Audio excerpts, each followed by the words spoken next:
Good day, everyone. My name is Adam Livingston, and I am the Bitcoin Wizard broadcasting for Swan Bitcoin. We all know that gold has just smashed through the $4,000 mark, and that headline alone is enough to make every legacy outlet grab for the safe haven playbook. I'm going to open this talk by framing that $4,000 milestone as a signal and not as a finish line. A vertical move in gold bullion tells me that capital is sprinting right now to higher stores of value, and history shows that when gold pulls out of the station, Bitcoin is the next car on the track. I'm going to go over some case studies of what happens to Bitcoin when gold goes to the moon, and we are going to be talking about why that lag in the price action appears. We're going to talk about the short-term correlation that can turn negative while the 12-month beta climbs, and what that pattern means for anyone trying to time exposure before the convexity window just totally snaps shut. I'm going to lay out the data behind the beta gears, map the liquidity triggers that flip Bitcoin from spectator to sprinter, and show the position sizing math that keeps you on the ride. I'm going to tell you how a 1% pop in gold often telegraphs a double-digit surge in Bitcoin once the liquidity tide rolls from bullion into digital scarcity. Overall, you can think of Bitcoin as a leveraged option strategy that is written on the same macro catalysts that ignite gold price performance. When the flight to safety impulse first erupts, capital then dives into gold, and correlation with Bitcoin often does flip negative. The 30-day window is actually a chop zone. The moment the data shows Bitcoin underperforming while gold hogs the safe haven spotlight. But as liquidity conditions start to stabilize and risk appetite begins to return, the relationship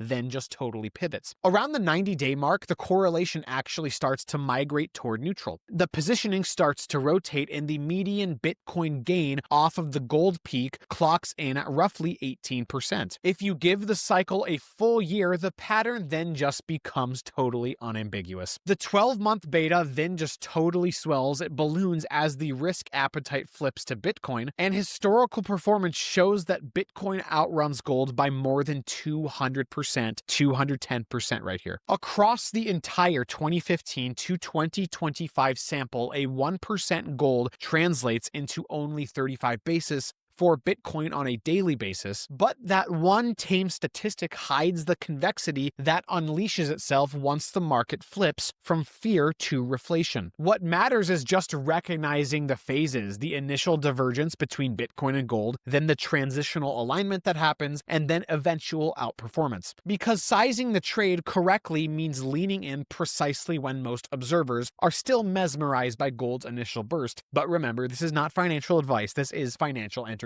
So this is how I built the backbone of all my calculations. I pulled the daily closes for Bitcoin from Bitstamp and spot gold from LBMA, giving me a continuous series from the 1st of October in 2011 through the 9th of October of this year. To quantify the relationship, I calculated the beta the textbook way, the covariance of two return streams divided by the variance of gold's returns. So there is no black box math that is hiding behind my conclusions. Then I ran an event study where I defined the gold rip cluster as any month in which gold not only printed a fresh all-time high, but also carried at least 15% 3-month momentum. Now that screen surfaced 8 unique clusters: September 2011, August 2020, March 2022, April and December of 2023, March this year, and then back-to-back runs in September and October. For each one, I then measured the cumulative Bitcoin performance 30, 90, and 365 days forward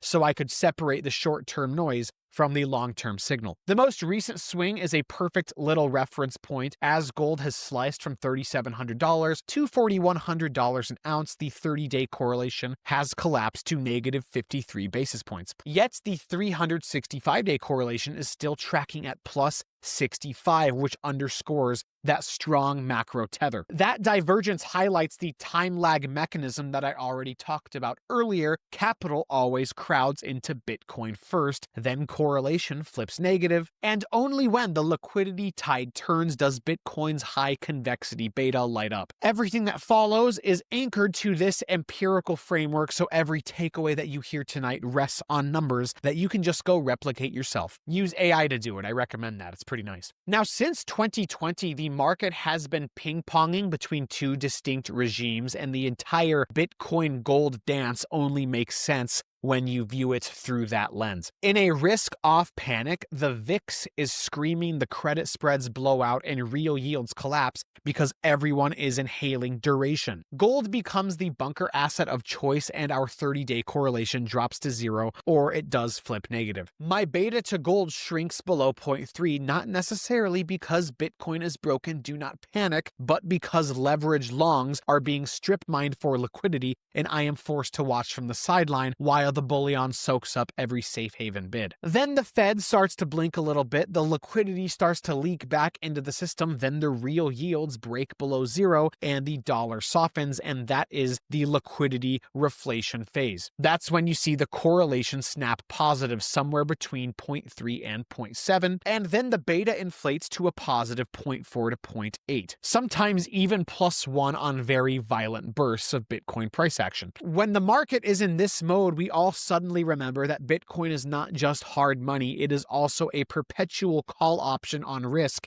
and I begin to outrun gold hand over fist. Right now, as of this moment, the 30-day correlation is still decisively negative, which tells me that we are remaining in the risk-off loop. I am making this video over the weekend when the market is closed after that Trump tweet about the tariffs in China, so we'll see what happens. But every historical cycle says that this backdrop flips every 6 to 12 months, and when it does, the same macro force that sends gold to 4,000 will crank my convexity gear, and the beta that looks tame today will start behaving like a jet engine. And I'm not making this up because I can ground this framework in 4 real-world moments where gold blasted through an all-time high, and then I can show you how Bitcoin reacted each time. In August of 2020, gold climbed 14% over 3 months, and the markets declared victory for the yellow metal. I remember watching $12,000 a coin apparently just stuck in neutral, but then 4 weeks later is when the reflation bid arrived, the halving tailwind kicked in,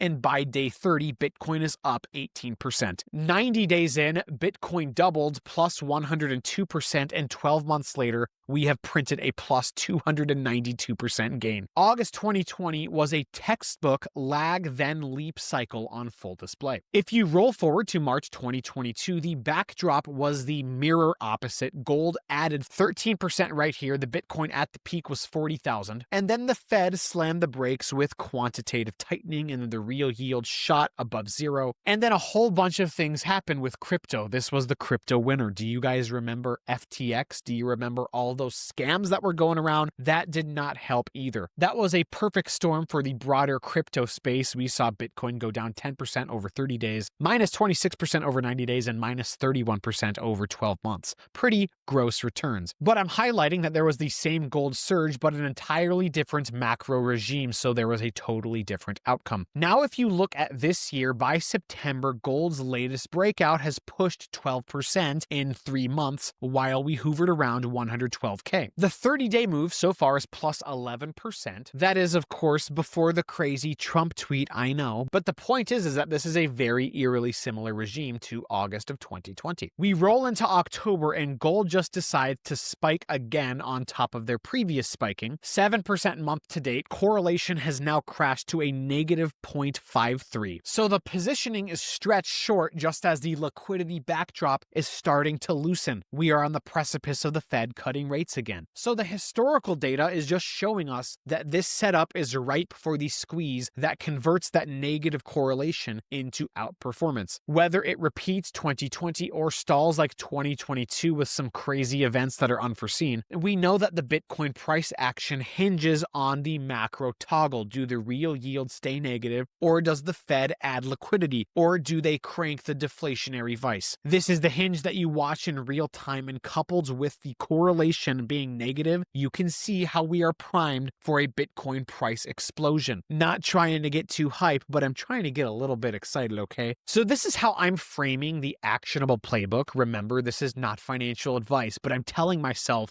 that we just need to expect the lag. Bitcoin very rarely sprints alongside gold. It moves after the gold safety bid stalls out. Across every gold rip cluster, the median delay before Bitcoin inflects is 29 days. So patience is literally not optional. It is just statistical. Second, I always fix my eyes on the real yields and the DXY, which is a measure of the strength of the US dollar. Once the instant 10-year tips dips below -1% and the greenback starts softening, Bitcoin's beta then starts to accelerate, often even while gold flatlines, and those are some ignition lights to watch. And then of course I always respect the volatility kicker with Bitcoin's 30-day realized vol sitting near 40%, near gold's 15%. That means the beta can balloon past 1 during breakout weeks, even though the long-run average is just 35 basis points. That spread is hidden in the leverage, so fourth, I monitor the liquidity pulse. The swap curve is now pricing 75 basis points of cuts by the first quarter of 2026, which is the same setup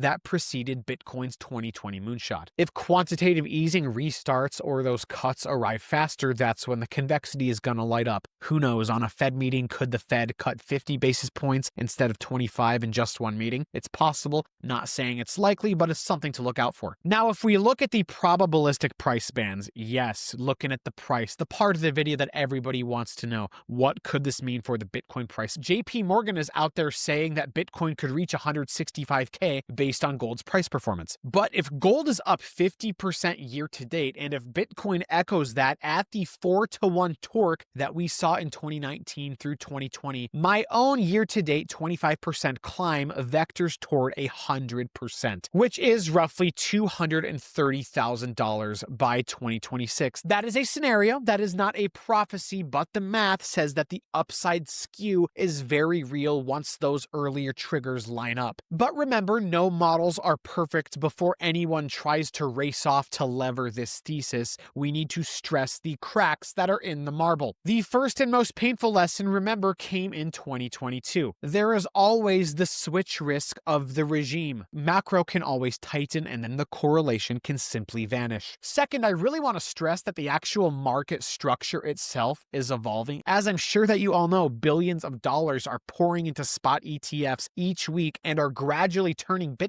into a more passive index-like asset, which fundamentally dilutes the beta at the margin and could blunt the explosive upside that we have seen from previous cycles. And of course, the event risk asymmetry can derail the timeline, obviously. A geopolitical flashpoint such as Trump tweeting about tariffs and China, that could send energy markets or the tech markets into chaos, and the chaos might keep gold mooning while Bitcoin chops sideways, extending the negative correlation phase far longer than any model would expect. Knowing these vulnerabilities is what lets us exploit the historical edge without getting blindsided when reality decides to write a new script. And I think we've seen a lot of that over the course of this last year, so be careful out there. I'm not allowed to give financial advice, but we did see that crypto liquidation over the weekend. Remember, stay away from leverage. I am. It really feels nice when these things happen and you can see the Bitcoin dominance grow within the broader crypto sphere, and that just makes us all become more convicted in the strength of the orange singularity. My name is Adam Livingston. I am the Bitcoin Wizard. If you really like this content, subscribe to Swan Bitcoin for more daily Bitcoin insights. Have a terrific day. Don't party too hard. Class dismissed.